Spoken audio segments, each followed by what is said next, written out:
Hola, ¿qué tal? En el video pasado vimos lo que son los fundamentos teóricos de lo que son las bases de datos, sus componentes, sus características, los usuarios que intervienen en él, así como los componentes de los sistemas manejadores de base de datos, dentro de los cuales vimos los más comunes como SQL Server, MySQL y el caso de Oracle, entre muchos otros manejadores que actualmente existen en el mercado. La última parte que vimos fue esto. Mencionamos por allí las etapas del diseño de base de datos y pues es lo que vamos a ver el día de hoy, lo que es el diseño conceptual de las bases de datos. Bueno, pues sin más vamos a ver de qué trata esta etapa del diseño de bases de datos. Bien, el diseño conceptual eh, es un diseño que tenemos que de alguna manera analizar y después plasmarlo en un diagrama. Esa etapa lo que debe construir es un esquema de la información que se usa en la empresa, en la organización o en el lugar en el cual nos encontremos desarrollando un sistema que utilice una base de datos. Esto será independientemente de cualquier consideración física que se tenga dentro de esa empresa o institución. Al construir el esquema, los diseñadores descubren cuál es la semántica o el significado de los datos de una empresa. En este diseño se encuentra lo que son las entidades, que ya vimos que pueden ser entidades tangibles o entidades intangibles, los atributos que serían las características de cada una de estas entidades. Nos referimos a características, todo lo que va a definir una entidad. En el caso, por ejemplo, de una persona, pues tal vez el nombre, los apellidos, fecha de nacimiento, algo que lo identifique de manera única, un RFC, una CURP, un número de seguro social, etcétera. Y las relaciones que bueno van a ser verbos que van a permitirnos unir una entidad con otra. Veremos en el proceso cómo hacer estas relaciones y cómo identificar las entidades y los atributos de cada objeto. El objetivo es comprender la perspectiva que cada usuario tiene de los datos. Si bien nosotros debemos conocer algo acerca del negocio o acerca de lo que trata la base de datos, quien más información tiene sobre ella pues es el cliente o la persona que va a necesitar la base de datos. Entonces habrá que reunirnos con esa persona o con su personal, el personal sobre todo operativo, quien es quien tiene de una manera más clara lo que se requiere y los datos que se utilizan en el día a día dentro de la empresa o dentro de la institución. Otro aspecto a considerar es la naturaleza de los datos, independientemente de cuál sea su representación física. A la naturaleza de los datos se refiere con qué tipo de dato va a ser, si es un número, es una fecha, incluso si es un número, si es un número entero, es una cantidad monetaria, es una cantidad que va a tener algún decimal o cuántos decimales, etcétera, etcétera. Y el uso de los datos a través de las áreas de aplicación, es decir, un dato puede ser compartido entre más de una área administrativa dentro de la institución o de la organización. El diseño conceptual tiene al menos estos ocho pasos o estos 8 puntos que se tienen que realizar una a una. Ya en la práctica a veces pues no se da este orden, pero al menos lo vamos a listar así como lo vemos en pantalla para que podamos ejemplificar cada uno de ellos. Bueno, vamos con cada una de estas tareas, ver de qué trata. Pues la primera es identificar las relaciones. Eh, Hay que definir los principales objetos que interesan al usuario. ¿Qué es esto? Bueno, hay información, mucha información dentro de una empresa u organización que pues es la que vamos a necesitar guardar para después darle un manejo para a lo mejor para informes, para reportes, para la toma de decisiones o simplemente para tener como evidencia en cuanto a la documentación que se necesita para los procesos que se realicen dentro de la institución. Esos objetos son las entidades que ya platicábamos anteriormente, y una forma de identificar estas entidades es examinar las especificaciones de requisitos de los usuarios. Habremos de preguntar cuál es la información que manejan, qué datos son los que guardan. Habrá ocasiones en que un dato a lo mejor sí sea importante para una empresa y para otra no. Por ejemplo, a lo mejor, no sé, si el sistema que estamos desarrollando o la base de datos que vamos a diseñar es para un centro comercial, pues a lo mejor no importa mucho tanto la estatura como el peso de una persona, aunque finalmente es un dato relevante eh, estas estos dos elementos de una persona. Pero ¿qué pasaría si la base de datos se tratase de, a lo mejor, de una clínica médica cualquiera? Entonces el peso y la estatura pues sí que es importante, sobre todo para cuestiones de salud, para el cálculo a lo mejor del índice de masa corporal, y establecer si la persona pues tiene sobrepeso o está desnutrida, etcétera.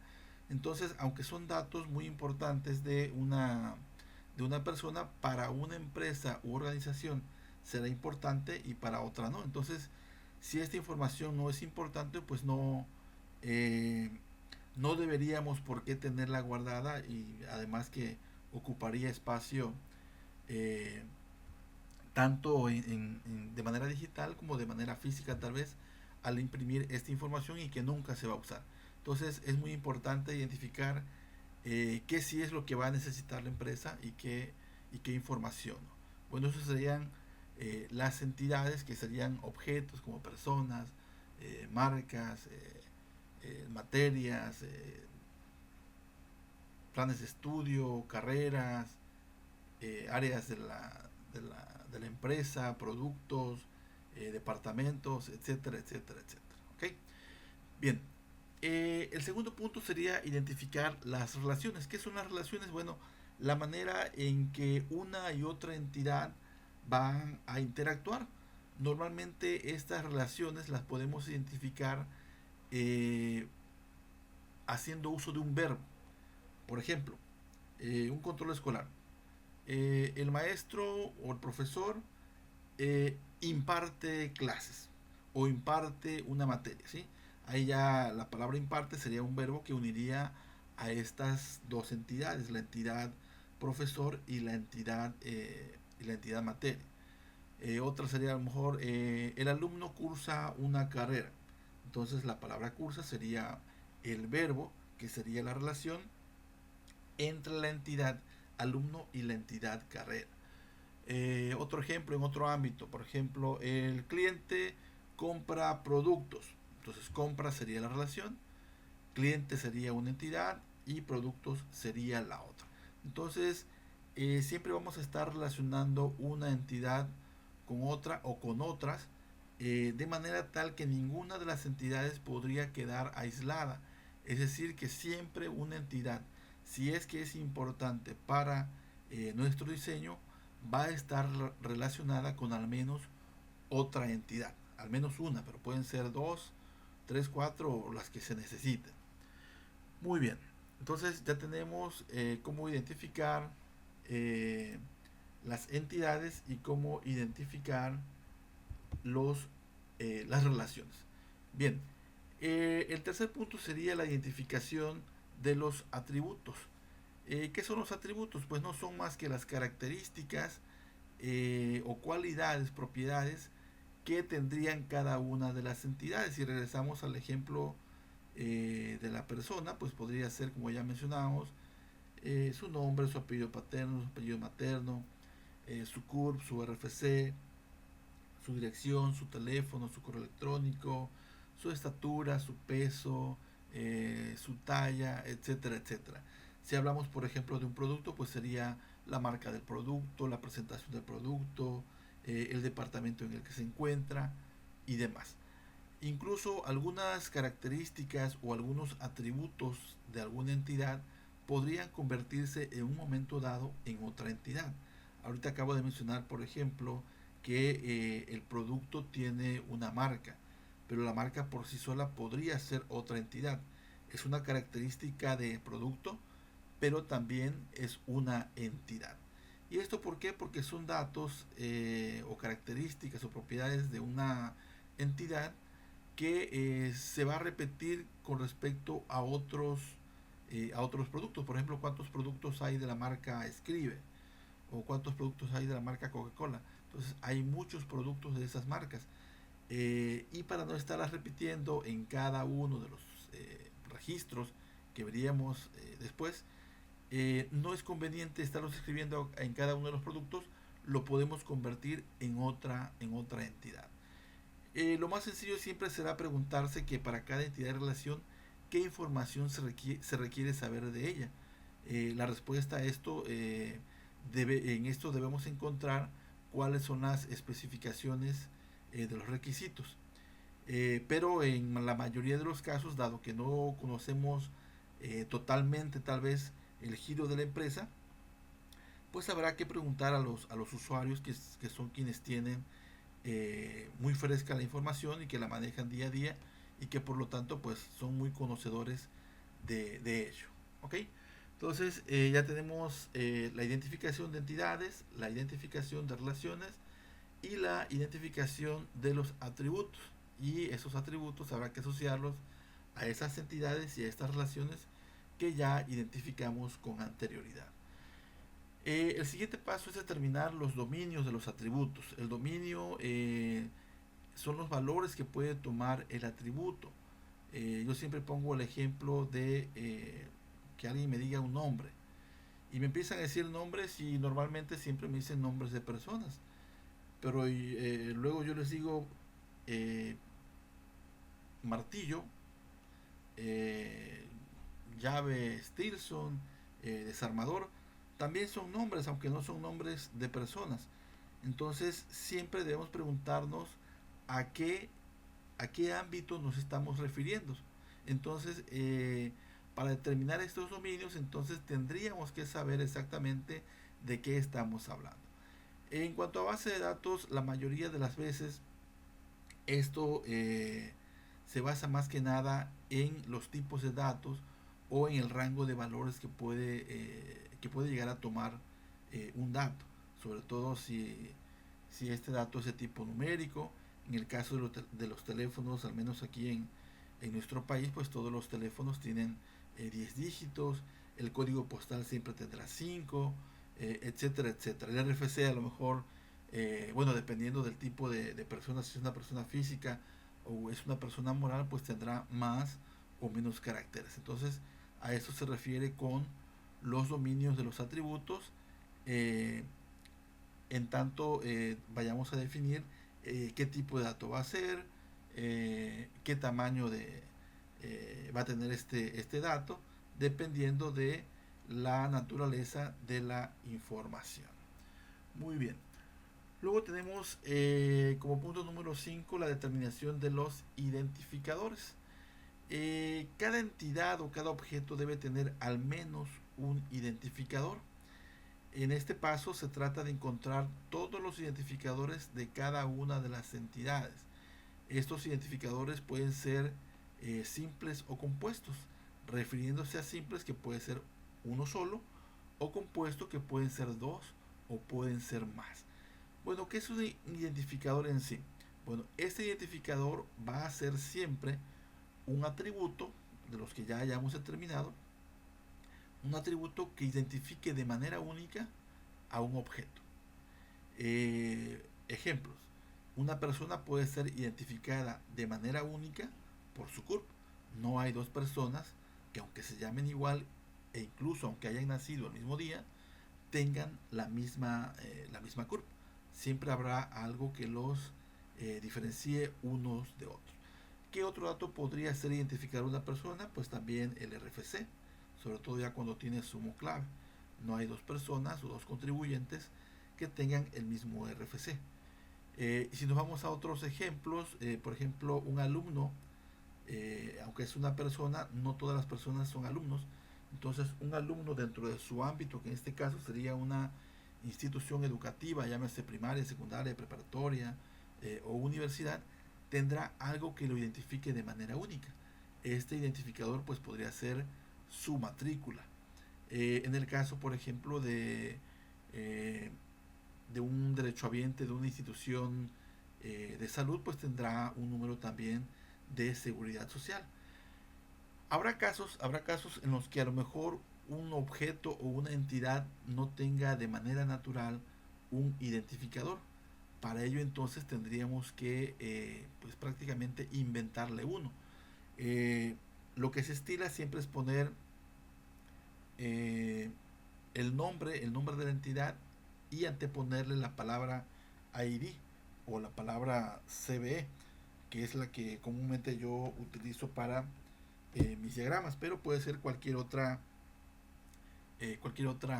palabra o cualquier grupo de letras que identifique que ese atributo es el atributo que va a identificar de manera única a una persona. Caso contrario, ¿qué no podría ser un identificador? Bueno, pues una información que sea muy repetitiva o que más de una persona o más de un objeto pudieran tener. Ejemplo, el nombre. Si fuera el nombre, pues cada una de las personas solo debería tener un nombre que nadie más tenga y esto pues obviamente no se da. Habrá muchos José, muchas Marías, eh, muchos Gerardos, muchos Julios, etcétera, etcétera, ¿sí? Y lo mismo pasa con los apellidos, entonces esos datos no pueden ser identificadores, tiene que ser algo que no se repita en ninguna otra persona. Bien, continuamos. El punto que sigue sería determinar las jerarquías de generalización. Y eso tiene que ver con lo que ya les comentaba al principio en cuanto a los identificadores que se pueden convertir, perdón, en cuanto a los atributos que se pueden convertir en otras entidades. Hay que ver si es necesario reflejar las diferencias entre distintas ocurrencias de una entidad, con lo que surgirán nuevas subentidades de esta entidad genérica. Es decir, si una entidad se puede dividir en dos o en más entidades. Eh, por ejemplo, el mismo ejemplo del producto. Decíamos que la marca puede convertirse en otra entidad. A lo mejor si de un producto como por ejemplo la ropa, el color también podría ser otra entidad. Es un atributo o es una característica de la entidad producto, pero se puede convertir en otra entidad. Y así muchas entidades o muchos atributos, perdón, se pueden convertir en otras entidades. Y esto lo veremos luego más todavía, de una manera más clara y más seguida en el proceso de normalización, que bueno, es otro proceso a través del cual las bases de datos se van fragmentando porque se van dividiendo y va creciendo el número de estas entidades, que ya en el diagrama físico no llamaremos entidades, sino llamaremos tablas, pero eso será después. Eh, Luego tenemos también lo que pues ya prácticamente es pues no el final, pero sí ya es uno de los mayores objetivos, que sería dibujar el diagrama entidad-relación. Para ello hay una serie de reglas que tenemos que seguir en cuanto a el dibujo o la diagramación de la base de datos utilizando esta metodología que sería entidad-relación. Para ello pues podemos utilizar un sinfín de herramientas, particularmente, y creo que ya lo mostramos en videos anteriores, es el programa que se llama Power Designer, que nos va a servir para muchos diagramas. Puede ser diagramas de flujo, diagramas conceptuales, diagramas físicos. Podemos hacer conversión entre diagramas físicos y diagramas conceptuales, diagramas de clases, casos de uso, y un sinfín de diagramas que más adelante veríamos.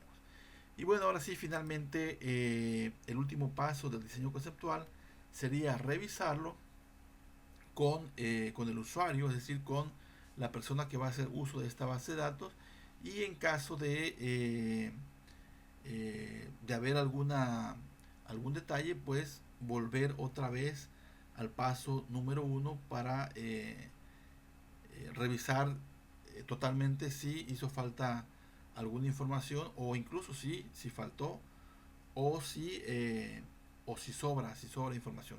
Hay casos en los que sobra. Por eso siempre es muy importante revisar con el usuario todo lo que incluirá nuestra base de datos. Con el tiempo, a veces o en ocasiones, surgen nuevas necesidades, y bueno, habrá necesidad de replantear el esquema de nuestra base de datos, aún ya estando en producción.